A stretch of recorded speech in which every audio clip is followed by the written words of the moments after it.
Почитувани граѓани, кога на 1 април ја започнав кампањата, ме водеше желбата да стигнам до секој граѓанин, да разговарам со вас и да ги слушнам вашите размислувања за иднината на земјата.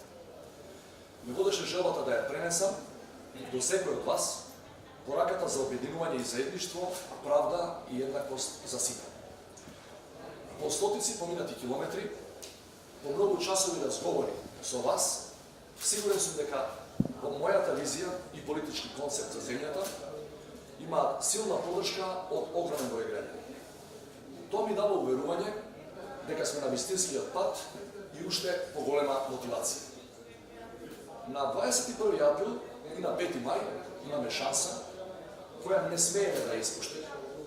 Шанса да спречиме враќање кон темното минато и можност да избереме да живееме во правично и демократско општество кој ќе се темели на човечност, солидарност и еднакви права за сите. Како ваш иден председател, ќе направам се да се издигнеме над случувањето од минатото, да ги оставиме зад нас поделбите и да се обединиме без разлика на вера, нација, јазикот кој го зборуваме, политичката или друга опредба. Никогаш повеќе нема да дозволам и најостро ќе осудувам поделби, омраза, конфликти и политики кои на било кој начин ќе ги загрозат интересите на граѓаните. Вашите интереси се и остануваат мој највисок приоритет.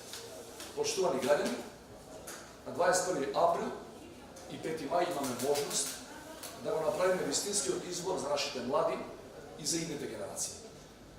Младите сакаат општество без граници и раздел. Наш аманет е да ја направиме оваа земја силна и стабилна, да ја интегрираме во евроатлантските структури, кои на младите ќе има возможат еднакви можности како на нивните врсници од Европа.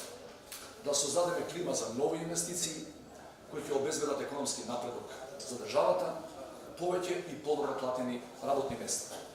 Наш аманет е да ги задржиме младите дома, но за тоа треба да ги донесеме европските вредности и стандарди и да им обезбедиме услови за кариера и семејство во татковината. Затоа овие избори се вистинската шанса за нивна иднина и нив не смееме да ги изневериме.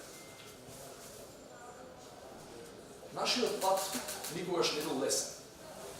Односите со соседите се обременети од многу тешки историски етапи и неправда. Но ние покажавме дека сакаме да одиме напред, а не да останеме заглавени во минатото. Не беше лесно да го смениме курсот на политиките на Груевски и изолацијата во која тој ја држеше оваа земја. Донесовме тешки, но нужни одлуки. Почитувани граѓани, мојот политички опонент, Силјановска, изјави дека Македонија е слаба и пропадната држава. За разлика од неја, јас силно верувам во оваа земја. Верувам дека има голем потенцијал и можности за напредок. Како никогаш досега, нашите идејни концепти драстично се разликуваат, а изборот е напред или назад. Затоа на 21 април и на 5 мај масовно да излеземе и да го направиме вистинскиот избор за нас и за нашата татковина. Да избереме напредок, а не назадување. Да избереме обединување, а не поделби. Да избереме интеграција, а не изолација. Да избереме пријателства и добрососедски односи, не непријателства и омрази. Да избереме иднина и заедно да продолжиме да чекориме напред.